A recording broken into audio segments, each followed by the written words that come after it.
जिस प्रकार एक धूप जलाने से पूरे घर में खुशबू फैल जाती है, उसी प्रकार परिवार का यदि एक व्यक्ति भी भगवान की भक्ति से जुड़ जाए तो इसका असर पूरे परिवार पर हो जाता है। भगवान कहते हैं, मैं किसी के भाग्य नहीं बनाता हूं, हर कोई अपना भाग्य खुद बनाता है। तुम आज जो कर रहे हो उसका फल तुम्हें कल प्राप्त होगा, और आज जो तुम्हारा भाग्य है वह तुम्हारे पहले किए गए कर्मों का फल है। अचानक एक मोड़ पर सुख और दुख की मुलाकात हो गई। दुख ने सुख से कहा, तुम कितने भाग्यशाली हो जो लोग तुम्हें पाने की कोशिश में लगे रहते हैं। सुख ने मुस्कुराते हुए कहा, भाग्यवान मैं नहीं तुम हो। दुख ने हैरानी से पूछा, वो कैसे? सुख ने बड़ी ईमानदारी से जवाब दिया, वैसे कि तुम्हें पाकर लोग अपनों को याद करते हैं, लेकिन मुझे पाकर सब अपनों को भूल जाते हैं। जो मुस्कुरा रहा है उसे दर्द ने पाला होगा, जो चल रहा है उसके पांव में छाला होगा। बिना संघर्ष के इंसान चमक नहीं सकता। यारों, जो जलेगा उसी दिए में तो उजाला होगा। उदास होने के लिए उम्र पड़ी है, नजर उठाओ सामने जिंदगी खड़ी है।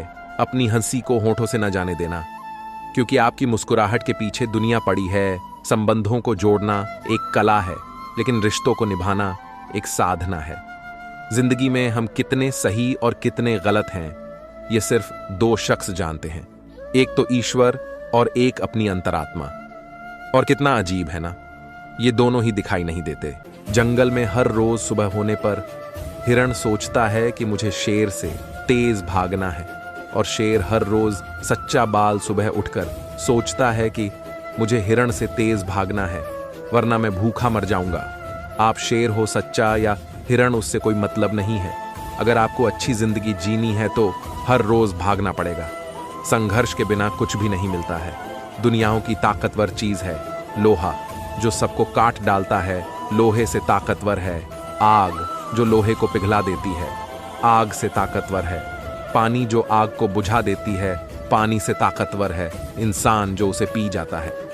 इंसान से भी ताकतवर मौत, जो उसे खा जाती है, मौत से भी ताकतवर है। भक्ति, जो मौत को भी टाल देती है। सहनशीलता एक बहुमूल्य गुण है, पर अपने आत्मसम्मान को खोकर कुछ भी सहन करना अपने आप को खोना है। सभी का सम्मान करना बहुत अच्छी बात है, पर आत्मसम्मान के साथ जीना खुद की पहचान है। जीवन में जब भी हम खराब दौर से गुजरते हैं, तब मन में यह विचार जरूर आता है कि परमात्मा मेरी परेशानी देखता क्यों नहीं है, मेरे दुख कम क्यों नहीं करता। पर याद रखना, जब परीक्षा चल रही होती है तब शिक्षक मौन रहता है। दूध से भरे मिट्टी के बर्तन का दर्जा विष से भरे सोने के बर्तन से ऊंचा होता है। इसी प्रकार मनुष्य की बाहरी सुंदरता से अधिक अंदरूनी संस्कारों का मूल्य अधिक होता है। तारीफ करने वाले बेशक आपको पहचानते होंगे, मगर फिक्र करने वालों को आपको ही पहचानना होगा। हो सकता है आपको किसी की खूबसूरती पसंद आ जाए और उससे प्यार हो जाए, लेकिन हमेशा एक बात याद रखना, आखिर में आपको उसके चरित्र और व्यवहार के साथ जिंदगी गुजारनी है, न कि उसकी खूबसूरती के साथ। खूबसूरती आज है कल नहीं, लेकिन उसका व्यवहार हमेशा वैसा ही रहेगा जैसा पहले दिन था। क्योंकि इंसान का सब कुछ बदल सकता है, लेकिन नेचर नहीं। इसलिए इंसान को उसकी खूबसूरती से नहीं, बल्कि उसके व्यवहार से मान और सम्मान दे। जब जल गंदा हो जाता है तो उसे हिलाते नहीं, शांत छोड़ देते हैं, धीरज रखते हैं। गंदगी अपने आप नीचे बैठ जाती है, साफ जल अपने आप ऊपर आ जाता है। इसलिए जो धीरज रख सकता है वह अपना इच्छित सब कुछ पा सकता है। स्पीड ब्रेकर कितना भी बड़ा हो, गति धीमी करने से झटका नहीं लगता। उसी तरह मुसीबत कितनी भी बड़ी हो, शांति से विचार करने पर जीवन में झटके नहीं लगते। नमक के कितने भी बोरे पड़े रहे, एक चींटी भी नहीं लगती, और शक्कर का एक दाना भी पड़ा हो तो कितनी ही चींटियां आ जाती है। वैसे ही अपने स्वभाव में मधुरता रखोगे तो लोग स्वयं ही तुम्हारी तरफ आकर्षित होंगे, और यदि नमक की तरह खारा बने रहोगे तो कितना भी बुलाने पर भी कोई पास नहीं आएगा। वह मन जो हर समय शिकायत करता है, कृपा अनुभव नहीं कर सकता, लेकिन जो आभारी और संतुष्ट है वह जीवन में अधिक कृपा का अनुभव करता है। जब आप पूर्ण रूप से श्रद्धा भाव रखते हैं तो बगैर मांगे जो मिलता है उसे कृपा कहते हैं।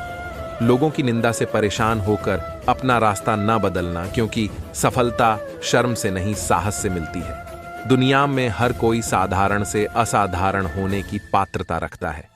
यहाँ अनेकों ऐसे उदाहरण हैं जिन्होंने शून्य से यात्रा प्रारंभ की और फिर शिखर तक जा पहुंचे। याद रखना, जिस भी लक्ष्य को आप लगातार अपने दिमाग में रखते हैं उसे आप जरूर पा सकते हैं। कोई फायदा नहीं किसी के पीछे पीछे जाने का। हंसते हंसते अपना जीवन बिताओ और भूल जाओ जो तुम्हें भूल गया हो। कभी फुर्सत में अपनी गलतियां, कमियों पर गौर करना, दूसरों को आईना दिखाने की सारी हसरतें खत्म हो जाएगी। दूध को दुखी करो तो दही बनता है, दही को सताने से मक्खन बनता है, मक्खन को सताने से घी बनता है। दूध से महंगा दही है, दही से महंगा मक्खन है और मक्खन से महंगा घी है, किंतु इन चारों का रंग एक ही है, सफेद। इसका अर्थ है बार बार दुख और संकट आने पर भी जो इंसान अपना रंग नहीं बदलता, समाज में उसका ही मूल्य बढ़ता है। यदि आपसे कोई पूछे कि आपका भविष्य क्या है, तो बोलो हमको पता है, बहुत अच्छा है, क्योंकि हम जानते हैं कि कल जो होगा वह बहुत अच्छा होगा। जो हो गया वो भी अच्छा, जो हो रहा है वह और अच्छा, और जो होने वाला है वह और बहुत अच्छा। आप जो कुछ भी करते हैं वह आपके द्वारा किए गए चयन पर ही आधारित होता है। ना उसमें आपके माता पिता जिम्मेदार हैं, ना आपके पिछले रिश्ते। आप और केवल आप ही अपने हर निर्णय और चुनाव के लिए जिम्मेदार हैं। कठिनाइयां जब आती हैं तो कष्ट देती हैं, पर जब जाती है तो आत्मबल का ऐसा उत्तम पुरस्कार दे जाती है जो उन कष्टों की तुलना में हजारों मूल्यवान होती है। कश्तियां उन्हीं की डूबती हैं जिनके ईमान डगमगाते हैं, जिनके दिलों में नेकी हो। उनके लिए तो फरिश्ते खुद रास्ता बनाते हैं। क्रोध एक ऐसी अवस्था है जिसमें जीभ दिमाग तेज काम करती है। हमेशा याद रखें, माचिस किसी और चीज को जलाने से पहले खुद जलती है। उसी तरह क्रोध पहले आपको बर्बाद करता है, फिर दूसरों को। जो इंसान अच्छे विचार और अच्छे संस्कारों को पकड़ लेता है उसे हाथ में माला पकड़ने की जरूरत नहीं पड़ती। जब आप मुसीबत में होते हैं और मुसीबतों से दूर भागने का निर्णय लेते हैं, तब आप मुसीबतों को आसान नहीं बल्कि और बढ़ाते हैं। जब वक्त, किस्मत और हालात साथ ना दे, तब उनकी भी सुननी पड़ती है जिनकी कोई औकात नहीं होती। जब दर्द सहने की आदत हो जाती है तो आंसू आना खुद ही बंद हो जाते हैं। सभी अच्छे होते हैं, बस पहचान बुरे वक्त में होती है। निकले हम दुनिया की भीड़ में तो पता चला कि हर वो शख्स अकेला है जो दूसरों पर भरोसा करता है। झुकने वाले को मेरे दोस्त इतना भी न झुकाना कि तुम नालायक हो, उसे ये एहसास हो जाए मुस्कुराहट जीवन में होना चाहिए। तस्वीर में तो हर कोई मुस्कुरा लेता है, एक अच्छे और एक बुरे दिन में बस एक ही अंतर है, आपका नजरिया। जहां पर आप खड़े हैं वहां से आप आगे या पीछे देखना चुन सकते हैं, लेकिन आप दोनों कार्य एक साथ नहीं कर सकते। जब लोग पीछे मुड़कर देखते हैं तब वे आम तौर पर इस बात पर ध्यान केंद्रित करते हैं कि उनसे क्या गलतियां हुई हैं। हमेशा याद रखिए कि जीवन में आगे देखना आपके हित में है। अपने अतीत के बजाय अपनी क्षमता पर ध्यान केंद्रित करने से आपकी रचनात्मक शक्ति का पता आपको चलता है। आप वह सब कुछ पाने में सक्षम हैं जो आप चाहते हैं। खुश लोग हमेशा आगे की ओर ध्यान केंद्रित करते हैं। जीवन की वास्तविकता कभी नहीं बदल सकती, क्योंकि समय हमें वहीं ले जाता है जहां हमारा जाना तय होता है। जहां तुलना की शुरुआत होती है वहीं से आनंद और अपनापन खत्म होता है। समझदार इंसान वो नहीं होता जो ईंट का जवाब पत्थर से देता है। समझदार इंसान वो होता है जो फेंकी हुई ईंट से आशियां बना लेता है। आज्ञा तो दीपक है और शिक्षा ज्योति, और सिखाने वाले की डांट जीवन का मार्ग है। खुशियों के लिए साधन की नहीं, संतोष की जरूरत होती है। ये संसार जरूरत के नियम पर चलता है। सर्दियों में जिस सूरज का इंतजार रहता है उसी सूरज का गर्मियों में तिरस्कार भी होता है। जब इंसान को जरूरत से ज्यादा अहमियत मिल जाती है तब वह दूसरों को समझने की समझ खो देता है। गलतियां जीवन का हिस्सा है, पर इन्हें स्वीकार करने का साहस बहुत कम लोगों में होता है। रूठ जाने के बाद कसूर चाहे किसी का भी हो, बात शुरू वही करता है जो बेहद प्रेम करता है। अगर जिंदगी को समझना है तो पीछे देखो, लेकिन अगर जिंदगी को जीना है तो आगे देखो। रिश्तों की कदर भी पैसों की तरह कीजिए जनाब। दोनों को गंवाना आसान है और कमाना मुश्किल। आज समय है, तय कर लो जाना कहां है, नहीं तो उम्र भर चलकर भी कहीं नहीं पहुंचोगे दोस्त। एक समय की बात है, एक भगवान के भक्त थे। उन्होंने 21 साल तक लगातार भगवद गीता का पाठ किया। इसके बाद अंत में भगवान उसकी परीक्षा लेने आए और कहा, अरे भक्त, तू क्या सोचता है कि मैं तेरा गीता पाठ से खुश हुआ हूं? यह तेरा वहम है। मैं तेरे पाठ से बिल्कुल भी पसंद नहीं हुआ। जैसे ही भक्त ने यह बात सुनी, वह नाचने और झूमने लगा। भगवान बोले, अरे मैंने कहा कि मैं तेरे पाठ करने से खुश नहीं हुआ हूं और तू फिर भी नाच रहा है। इसके बाद वह भक्त बोला, भगवान, आप खुश हो या ना हो यह बात मैं नहीं जानता, परंतु मैं तो इसलिए खुश हूं कि आपने कम से कम मेरा पाठ सुना तो है, इसीलिए मैं खुशी से नाच रहा हूं। असल में यही भावना है। द्रौपदी ने जब श्री कृष्ण को पुकारा तो भगवान ने सुना और द्रौपदी की लाज बचाई। कबीर दास, तुलसीदास, सूरदास, मीराबाई, ना जाने कितने ही ऐसे संत हुए हैं जिन्होंने भगवान को पुकारा है और भगवान ने उनकी सुनी है। इसीलिए जब भी भगवान को याद करते हो, उनका नाम जाप करते हो, तो ये मत सोचना कि भगवान उनकी पुकार सुनते होंगे या नहीं। इसमें कोई भी संदेह नहीं है। हमें केवल भगवान को हृदय से पुकारना होगा। भगवान हमारी हर पुकार सुन रहे होते हैं। सबका आने वाला समय बुढ़ापा है। बीच में मौत ना आई तो यह सब पर आना है। इसलिए अगर आप अपना आने वाला समय सुरक्षित करना चाहते हो तो कृपया अपने बड़े बुजुर्गों का सत्कार कीजिए और उनकी सेवा कीजिए, क्योंकि जीवन एक वो बर्तन है जिसमें जो डालेंगे वही मिलेगा। 1. किसी पर विश्वास मत करो, क्योंकि दुनिया फितरतन धोखेबाज है, तो किसी पर विश्वास करना आपको दुखी कर सकता है। दुनिया बात बात पे झूठ बोलती है। जैसे मैं ही अपने बच्चे से कहता हूं कि दवा खा ले, वरना डॉक्टर को दे आऊंगा वापस। बेचारा डर के मारे खा लेता है। 2. सब पर शक करो। कोई किसी का हुआ है भला इस जीवन में? ये यार, दोस्त, नाते, रिश्तेदार सब तो तुम्हें दोहकर तुम्हारे दूध का पनीर बनाने में लगे हैं। बस तुम ही कामधेनु गैया हो, बाकी सब बकरे हैं। कटु सत्य है कि नहीं? 3. हमेशा दुखी रहो, क्योंकि तुम्हारे सुख पर तो सब नजर लगाने को तत्पर है। पूरी कायनात लगी पड़ी है कि ये आदमी छाती पीट पीट कर रो दे तो जन्म सफल हो जाए अपना। 4.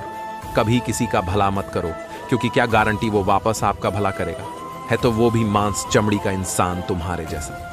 5. बांट कर कभी ना खाओ, क्योंकि कोई तुमको अपने हिस्से से थोड़ी खिलाएगा। तुम तो अपने नसीब का लेकर आए हो ना।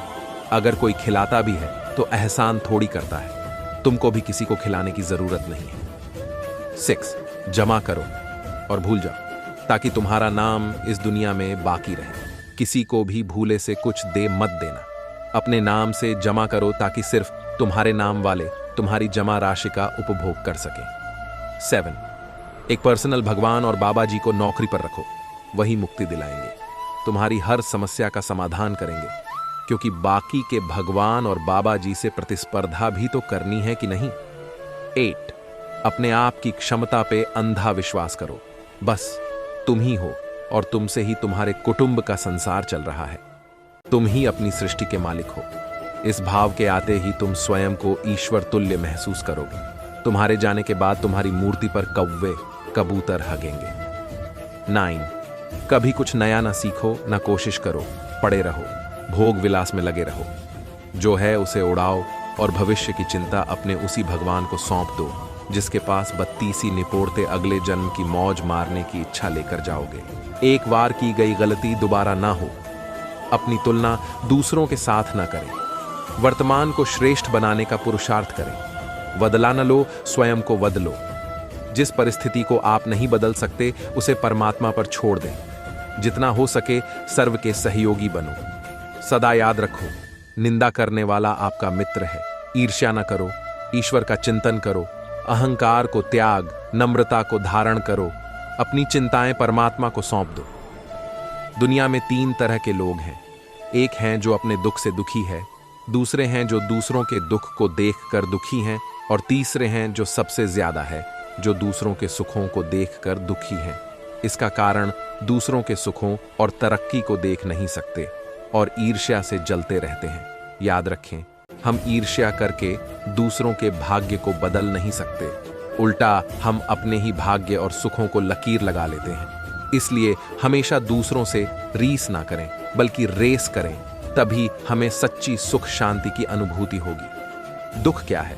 कुछ पाने की और कुछ होने की आकांक्षा ही दुख है। दुख कोई नहीं चाहता, लेकिन आकांक्षाएं हों तो दुख बना ही रहेगा। किंतु जो आकांक्षाओं के स्वरूप को समझ लेता है वह दुख से नहीं, वह आकांक्षाओं से ही मुक्ति खोजता है, और तब दुख के आगमन का द्वार अपने आप ही बंद हो जाता है। यदि आप मिर्च का पौधा लगाते हो तो ये कुछ ही महीनों में आपको मिर्च देना शुरू कर देगा, लेकिन ये पौधा इतना ताकतवर नहीं होगा कि लंबे समय तक जीवित रह सके और फल दे सके। लेकिन यदि आप आम का पेड़ लगाते हो तो आपको 4 साल इंतजार करना होगा, उसके बाद आपको फल मिलने शुरू होंगे और आपका यह पेड़ 200 सालों तक फल देता रहेगा। सफलता भी कुछ इसी तरह ही है। यदि आपको दूसरों की अपेक्षा देर से सफलता मिल रही है तो उदास मत होइए, मेहनत जारी रखिए। जिस दिन आपको रिजल्ट मिलेगा उस दिन इतना ज्यादा और इतने लंबे समय के लिए मिलेगा कि आपके आने वाली पीढ़ी के लिए भी कम नहीं पड़ेगा और दुनिया आपकी मेहनत को याद रखेगी। जब ऊपर वाला आपसे कुछ वापस लेता है तो यह मत सोचो कि उसने आपको कोई दंड दिया है। हो सकता है उसने आपका हाथ खाली किया हो पहले से बेहतर कुछ देने के लिए। मनुष्य के बंधन का एकमात्र कारण मोह है। जिस व्यक्ति को सृष्टि की रचना का कोई ज्ञान नहीं है वह संसार के पदार्थों से मोहित होता है, जिससे उसे दुख भोगना पड़ता है। एक भिखारी को सबसे जल्दी पैसा चाहिए होता है, एक मजदूर को हर दिन पैसा चाहिए होता है, एक नौकरी वाले को हर महीने पैसा चाहिए होता है, एक दुकानदार साल भर तक पैसे का वेट करता है और दुकान न चलने पर धंधा बदलने की सोचता है। एक बिजनेसमैन 5-6 साल मेहनत करता है और इतने पैसे कमा लेता है कि उसकी 4 पुश्तें भी बैठकर खा सकती है। जिसको जितनी जल्दी पैसा चाहिए होता है वो उतना ही गरीब है। सीख जीवन में यदि अमीर बनना है तो लंबी रेस का घोड़ा बनिए, अपने काम की क्वालिटी बढ़ाने पर काम कीजिए। कुछ सालों बाद इतने पैसे आने लगेंगे कि गिन भी नहीं पाओगे। हम हमेशा खुद को सही और सामने वाले की को समझे बिना उसे गलत मान लेते हैं। सामने वाला एक काम बस आपके हिसाब से न करे, फिर उसकी लाख अच्छी बातों को आप गलत ठहरा दोगे। जब किसी से कोई उम्मीद हो और वो बात न माने तो हमारे झूठे अहंकार को जोर का थप्पड़ पड़ता है। लेकिन अगर किसी से प्यार है या रिश्ता रखना है तो सामने वाले को भी समझना शुरू करो। जैसे आपका अपना नजरिया है उसी तरह सामने वाले का अपना नजरिया है, उसे भी चैन से जीने दो। एक रिपोर्टर ने एक्टर से पूछा कि सर, मैंने सुना है बचपन में आपका सपना था कि मैं ट्रैक्टर खरीदूंगा, तो फिर आप अभिनेता कैसे बन गए? उसने जवाब दिया, क्योंकि मैं ट्रैक्टर नहीं खरीद पाया इस वजह से एक्टर बन गया। अगर मेरे पिता के पास उतने पैसे होते और अगर वो मुझे 12वीं से पहले ट्रैक्टर दिलवा देते तो आज मैं खेती कर रहा होता। लेकिन गरीबी की वजह से मुझे ट्रैक्टर नहीं मिल पाया और आज मैं इस मुकाम तक पहुंच गया। कभी कभी जिंदगी में कोई चीज नहीं होती है तो उस समय दुहक होता है, लेकिन बाद में समझ आता है कि अच्छा हुआ कि वो नहीं हुआ। सीख, यदि आज आपको मन का नहीं मिल रहा तो उदास मत होइए। किस्मत आपकी उम्मीद से लाख गुना ज्यादा देने वाली है, थोड़ा सब्र करें। हवा, पानी और समय कल भी वही रहेगा जो आज है। हाँ, तुम धन पद कमा लोगे, लेकिन उससे ज्यादा कुछ नहीं बदलेगा, क्योंकि थोड़े समय बाद आप उससे भी उब जाओगे। बेशक अमीर बनो, लेकिन याद रखो जीवन अभी इसी समय वर्तमान में मौजूद है। अगर उसे जीना न सीख पाओगे तो दुनिया की सारी दौलत मिलने के बाद भी तुम खुश न रह पाओगे। जो भी करो पूरे ध्यान से करो, यही जीवन है। एक मेरे पहचान का युवक था जिसके घर की परिस्थिति हर तरीके से अच्छी थी। उसकी काम टालने की आदत थी और उसका मन उससे जो भी कह दे वो उसे जरूर करता था। शुरू में मन में की इस आदत से उसे कोई परेशानी नहीं हुई। उसे ये सोचकर काफी मजा आता था कि मैं अपने एक कदम सफलता की ओर मन का मालिक हूँ। लेकिन बढ़ती उम्र के साथ उसकी परेशानी बढ़ती गई। उसे नशा करने की लत लग गई। उसने सोचा फैमिली बिजनेस तो है ही, और उसने पढ़ाई भी छोड़ दी। सिर्फ खोखली बातें रह जाएगी। इसलिए मन की इतनी गुलामी मत करो कि कल वो आपको हर परिस्थिति में गुलाम बनने पर मजबूर कर दे।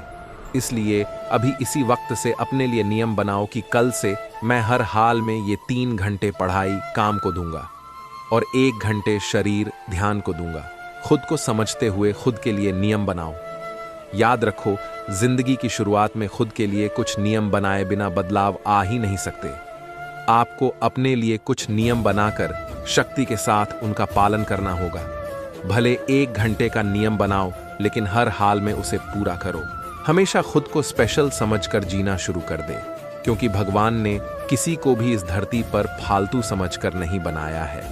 जिंदगी में कभी भी किसी को बेकार मत समझना, क्योंकि बंद पड़ी घड़ी भी दिन में 2 बार सही समय बताती। आइकॉन क्या कर रहा है, क्यों कर रहा है इन सब चीज़ों से? आप जितना दूर रहोगे और सिर्फ अपने काम से काम रखोगे तो आप जिंदगी में बहुत आगे जाओगे। ये ख्वाहिश कभी मत करो कि हर कोई आपकी तारीफ करे, बस ये ख्वाहिश कर कि आपके माँ बाप आप पर नाज करें। अब आप खुद के दिल पर हाथ रखो और खुद से सच बोलो। आप अभी जो कर रहे हो, क्या उससे कल आप अपनी जिंदगी कुछ बेहतर बना पाओगे? आपके सपने पूरे होंगे? आप ईमानदार हो तो आपकी अंतरात्मा ये आपको ये जवाब मिलेगा। मेरे जो सपने हैं उन्हें पूरा करने के लिए मैं बहुत कम मेहनत कर रहा हूं और मुझे खुद पर विश्वास भी नहीं है कि वो सपने पूरे होंगे भी या नहीं। मैं खुद को सिर्फ गुमराह कर रहा हूं दोस्तों। एक दिन ऐसा आएगा जब चाह के भी आप कुछ नहीं कर पाओगे। 18 साल की उम्र में ज्यादातर लोग सोचते हैं अपना टाइम आएगा। 30 साल की उम्र में भी लोग सोचते हैं अपना टाइम आएगा। 40 साल की उम्र हो गई तब भी लोगों को आस थी कि अपना टाइम आएगा। 50 की उम्र पार होने के बाद भी अपना टाइम आया ही नहीं। फिर एक दिन अचानक सीने में दर्द हुआ। डॉक्टर आए और उन्होंने कहा, इनका टाइम आ गया है, सब रिश्तेदारों को बुलवा लो। अपने टाइम का इंतजार ना करें, मेहनत करें, खुलकर और खुशी से जिएं। अपना टाइम आता नहीं लाना पड़ता है। लोग तुम्हारा साथ देना तो दूर, तुम्हें पहचानने से भी इनकार कर देंगे। इसलिए कभी किसी को मत बताना कि तुम कंगाल हो गए। कभी किसी को मत बताना कि तुम कमजोर हो गए हो। कभी किसी को मत बताना कि तुम हारे हुए हो। कभी किसी को मत बताना कि तुम अकेले रह गए हो। कभी किसी को मत बताना कि तुम टूट चुके हो। हमेशा शांत रहे और अपने आप पर विश्वास रखे। ये वक्त भी गुजर जाएगा। कभी कभी ऐसा होता है कि किसी इंसान से बात करते करते वो बड़ा अपना सा लगने लगता है। दिल करता है कि उनके सामने खुली किताब बन जाए, वो हमें समझे और हम उन्हें, लेकिन शायद ये मात्र हमारे मन का वहम होता है। जब आप किसी को महत्व देते हैं तो वे सोचते हैं कि आप हमेशा फ्री रहते हैं और आपके पास बात करने के लिए कोई नहीं है, जबकि सच्चाई यह नहीं होती। हमारे पास बहुत सारे लोग होते हैं जिनसे अपनी बातें कह सकते हैं और वो सुनने के लिए भी तैयार होते हैं, लेकिन हम बात नहीं करना चाहते किसी के भी साथ, क्योंकि हमें उस एक इंसान के अलावा किसी से मिलने या खुलने का दिल नहीं करता। अब उस इंसान को यह सच्चाई कौन बताए कि हम अपनी बिजी जिंदगी में से कैसे भी करके सिर्फ उनसे मात्र बात करने के लिए समय निकालते हैं। हम आवारा नहीं है, हम नाकारा नहीं है। एक मिट्टी की मूर्तियां बनाने वाला ईश्वर से कहता है, हे प्रभु, तू भी एक कलाकार है और मैं भी एक कलाकार हूं। तूने मुझ जैसे असंख्य पुतले बनाकर इस धरती पर भेजे हैं और मैंने तेरे असंख्य पुतले बनाकर इस धरती पर बेचे हैं। पर ईश्वर, उस समय बड़ी शर्म आती है जब तेरे बनाए हुए पुतले आपस में लड़ते हैं और मेरे बनाए हुए पुतली के सामने लोग शीश झुकाते हैं। कहा जाता है कि व्यक्ति अपने दुख की वजह स्वयं ही होता है, लेकिन वास्तविकता के धरातल पर इस बात को परखा जाए तो कई बार परिस्थितियां व्यक्ति को दुखी होने पर विवश करती रहती हैं। इंसान एक सामाजिक प्राणी है जो कई तरह की परिस्थितियों का गुलाम है, क्योंकि अपने मन को काबू में रखना और विपरीत परिस्थितियों में मन को स्थिर रख पाना एक ऐसी कठिन तपस्या की भांति है जिसे आमतौर पर सामान्य मनुष्य के लिए कर पाना सरल नहीं है। आचार्य चाणक्य ने भी चाणक्य नीति में ऐसी 5 मनोस्थितियों का वर्णन किया है जो व्यक्ति को हर पल दुख के ताप में जलाती है। इन मनोस्थितियों के बीच फंसे व्यक्ति का मन हर दिन आग की तरह झुलसता है। चलिए जानते हैं कौन सी हैं वो 5 मनोस्थितियां। पहली मनोस्थिति है लोभ और स्वार्थ। लोभी और स्वार्थी मनुष्य जीवन में कभी भी सुकून और संतुष्टि प्राप्त नहीं कर सकता, जिस वजह से वो अक्सर दुखी रहेगा और दूसरों के सामने खुश रहने का दिखावा करता रहेगा। क्योंकि लोभी और स्वार्थी मनुष्य की कभी ना खत्म होने वाली इच्छापूर्ति लालसा उसे कभी सुकून से नहीं जीने देती। मन सदैव लोभी विचारों से भरा रहता है। एक स्त्री थी, उसे बात बात पर गुस्सा आ जाता था। उसकी इस आदत से पूरा परिवार परेशान था। उसकी वजह से परिवार में कलह का माहौल बना रहता था। एक दिन उस महिला के दरवाजे एक साधु आया। महिला ने साधु को अपनी समस्या बताई। उसने कहा, महाराज, मुझे बहुत जल्दी गुस्सा आ जाता है। मैं चाहकर भी अपने गुस्से पर नियंत्रण नहीं रख पाती। कोई उपाय बताइए। साधु ने अपने झोले से एक दवा की शीशी निकालकर उसे दी और बताया कि जब भी गुस्सा आए, इसमें से 4 बूंद दवा अपनी जीभ पर डाल लेना। 12 मिनट तक दवा को मुंह में ही रखना है। 12 मिनट तक मुंह नहीं खोलना है, नहीं तो दवा असर नहीं करेगी। महिला ने साधु के बताए अनुसार दवा का प्रयोग शुरू किया। 7 दिन में ही उसकी गुस्सा करने की आदत छूट गई। 7 दिन बाद वह साधु फिर उसके दरवाजे आया तो महिला उसके पैरों में गिर पड़ी। उसने कहा, महाराज, आपकी दवा से मेरा क्रोध गायब हो गया। अब मुझे गुस्सा नहीं आता और मेरे परिवार में शांति का माहौल रहता है। तब साधु महाराज ने उसे बताया कि वह कोई दवा नहीं थी, उस शीशी में केवल पानी भरा था। गुस्से का इलाज केवल चुप रहकर ही किया जा सकता है, क्योंकि गुस्से में व्यक्ति उल्टा सीधा बोलता है, जिससे विवाद बढ़ता है। इसलिए क्रोध का इलाज केवल मौन है। जो हुआ अच्छा हुआ, जो हो रहा है वह अच्छा हो रहा है, जो होगा वह भी अच्छा ही होगा। तुम्हारा क्या गया जो तुम रोते हो? तुम क्या लाए थे जो तुमने खो दिया? तुमने क्या पैदा किया था जो नाश हो गया? जो लिया यहीं से लिया, जो दिया यहीं पर दिया। जो आज तुम्हारा है कल किसी और का था, कल किसी और का होगा। क्यों व्यर्थ की चिंता करते हो? स्वयं पर विजय पाओगे, जीत हमेशा तुम्हारी होगी। ध्यान से ध्यान पैदा होता है और ध्यान के बिना ध्यान खो जाता है। एक पल एक दिन को बदल सकता है, एक दिन एक जीवन बदल सकता है और एक जीवन पूरी दुनिया को बदल सकता है।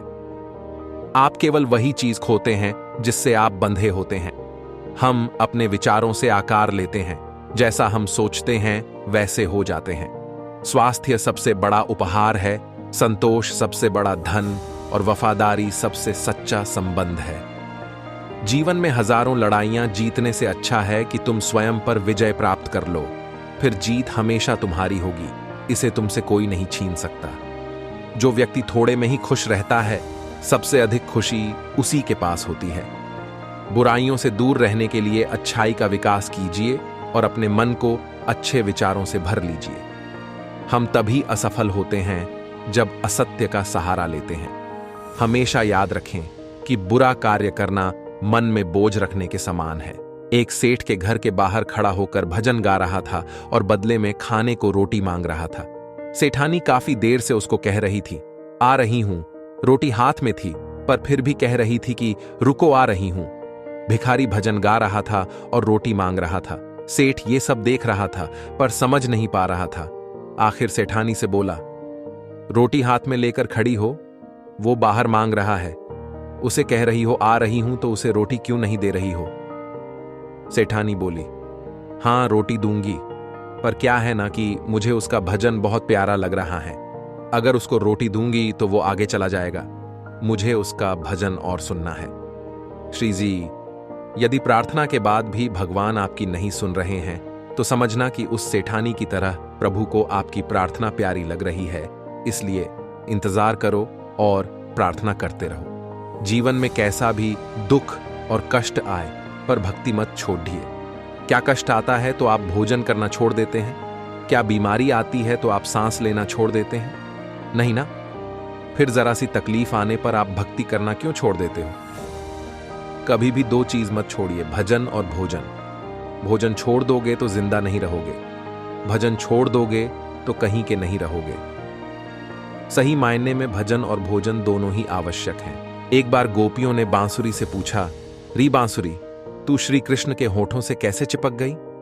बांसुरी ने कहा, क्या बताऊं बहना, मैं तो बांसों के झुंड चुपचाप कृष्ण कृष्ण रटा करती थी। एक दिन उनकी दृष्टि मुझ पर पड़ गई, बस फिर क्या था। पहले तो उस छलिए ने मुझे मेरे कुटुंब से अलग कर दिया, फिर मुझे काटा और छाटा। पीड़ा तो बहुत हो रही थी, परंतु मैं कृष्ण कृष्ण करती रही। फिर भी उनका मन न भरा तो मेरे अंदर जो भी था वह सब निकाल बाहर फेंका, और तब भी मैं प्रेम दीवानी कृष्ण कृष्ण करती रही। तब उस चिच्चोर ने मेरे अंग में 6 छेद सुराख कर दिए और मैं पागल, तब भी कृष्ण कृष्ण करती रही। अंत में कृष्ण ने कहा, तू जीती मैं हारा, अब तू सदा मेरे होठों पर विराजमान रहेगी। भगवान के नाम अनंत हैं, किसी के भी लिए सभी नाम लेना संभव नहीं है। भगवान के किसी भी एक नाम का श्रद्धापूर्वक उच्चारण करने मात्र से सब पापों की निवृत्ति हो जाती है, परंतु पूर्ण विश्वास न होने और नामोच्चारण के बाद भी पाप करने के कारण ही इसका अनुभव नहीं होता। जब भगवान सृष्टि की रचना कर रहे थे तो उन्होंने जीव को कहा कि तुम्हें मृत्युलोक जाना पड़ेगा, मैं सृष्टि की रचना करने जा रहा हूं। ये सुन जीव की आंखों में आंसू आ गए। वो बोला, प्रभु कुछ तो ऐसा करो कि मैं लौटकर आपके पास ही आऊं। भगवान को दया आ गई। उन्होंने 2 कार्य किए जीव के लिए। पहला, संसार की हर श्री जी की चीज में अतृप्ति मिला दी और जीव से कहा, तुझे दुनिया में कुछ भी मिल जाए परंतु तू तृप्त नहीं होगा। तृप्ति तभी मिलेगी जब तू मेरे पास आएगा। और दूसरा, सभी के हिस्से में थोड़ा थोड़ा रण सेवा दिया है ताकि तू लौट कर मेरे ही पास पहुंचे। इस तरह हर किसी के जीवन में थोड़ा दुख है। जीवन का दुख या विषाद हमें ईश्वर के पास ले जाने के लिए है, लेकिन हम चूक जाते हैं। हमारी समस्या क्या है कि हर किसी को दुख आता है। श्री जी एम भागते हैं ज्योतिष के पास, अपने दोस्तों और रिश्तेदारों के पास। कुछ होने वाला नहीं, थोड़ी देर का मानसिक संतोष बस। यदि दुखों से घबराएं नहीं और ईश्वर का प्रसाद समझकर आगे बढ़े तो बात बन जाती है। यदि हम ईश्वर से विलग होने के दिनों को याद कर ले तो बात बन जाती है और जीव दुखों से भी पार हो जाता है। दुहक तो ई सेवा का प्रसाद है। दुखों का मतलब है ईश्वर का बुलावा है। वो हमें याद कर रहा है। पहले भी ये विषाद और दुख बहुत से संतों के लिए ईश्वर प्राप्ति का मार्ग बन चुका है। हमें ये बात अच्छे से समझनी चाहिए कि संसार में हर चीज में अतृप्ति है और दुहक और ईश्वर प्राप्ति का साधन है। हर किसी को अपनी खूबसूरती पर घमंड होता है। मैं आज आपको खूबसूरती की परिभाषा बताता हूं। खूबसूरत है वो लब जिन पर दूसरों के लिए कोई दुआ आ जाए। खूबसूरत है वो दिल जो किसी के दुख में शामिल हो जाए। खूबसूरत है वो जज्बात जो दूसरों की भावनाओं को समझ जाए। खूबसूरत है वो एहसास जिसमें प्यार की मिठास हो जाए। खूबसूरत है वो बातें जिनमें शामिल हों दोस्ती और प्यार की किस्से कहानियां।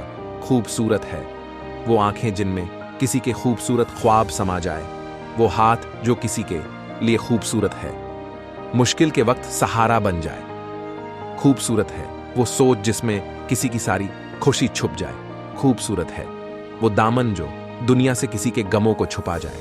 खूबसूरत है वो आंसुओं जो किसी और के गम में बह जाए। जीवन का एक सीधा सा नियम है और वो ये कि अगर अनुशासन नहीं तो प्रगति भी नहीं। अनुशासन में बहकर ही एक नदी सागर तक पहुंचकर सागर ही बन जाती है। अनुशासन में बंधकर ही एक बेल जमीन से उठकर वृक्ष जैसी ऊंचाई को प्राप्त कर पाती है और अनुशासन में रहकर ही वायु फूलों की खुशबू को अपने में समेटकर स्वयं भी सुगंधित हो जाती है। वह चारों दिशाओं को सुगंध से भर देती है। पानी अनुशासनहीन होता है तो बाढ़ का रूप धारण कर लेता है। हवा अनुशासनहीन होती है तो आंधी बन जाती है और अग्नि अगर अनुशासनहीन हो जाती है तो महाविनाश का कारण बन जाती है। ऐसे ही अनुशासनहीनता स्वयं के जीवन को तो विनाश की तरफ ले ही जाती है, साथ ही साथ दूसरों के लिए भी विनाश का कारण बन जाती है। गाड़ी अनुशासन में चले तो सफर का आनंद और बढ़ जाता है। इसी प्रकार जीवन भी अनुशासन में चले तो जीवन यात्रा का आनंद और बढ़ जाता है। जीवन का घोड़ा निरंकुशता का त्याग करके निरंतर प्रगति पथ पर अथवा तो अपने लक्ष्य की ओर दौड़ता रहे, उसके लिए अपने हाथों में अनुशासन रूपी लगाम का होना भी परमावश्यक हो जाता है। कभी हंसते हुए छोड़ देती है ये जिंदगी, कभी रोते हुए छोड़ देती है ये जिंदगी। न पूर्ण विराम सुख में, न पूर्ण विराम दुख में, बस जहां देखो वहां अल्प विराम छोड़ देती है ये जिंदगी। प्यार की डोर सेंझाए रखो, दिल को दिल से मिलाए रखो, क्या लेकर जाना है साथ में इस दुनिया से। मीठे बोल और अच्छे व्यवहार से रिश्तों को बनाए रखो। किस्मत की एक आदत है कि वो पलटती जरूर है, जब पलटती है तब पलट कर रख देती है। इसलिए अच्छे दिनों में अहंकार मत करो और खराब समय में थोड़ा सब्र करो। जीवन एक प्रतिध्वनि है, यहां सब कुछ वापस लौट कर आ जाता है, अच्छा बुरा झूठ सच। अतः दुनिया को आप सबसे अच्छा देने का प्रयास करें और निश्चित ही सबसे अच्छा आपके पास वापस आएगा। अगर आपस की गलत फहमियों को दूर ना किया जाए तो दूरियां बढ़ती ही जाती हैं। जिन रिश्तों को आप खोना नहीं चाहते, उन रिश्तों में जब भी गलत फहमी हो तो उसे तुरंत दूर कर लेनी चाहिए।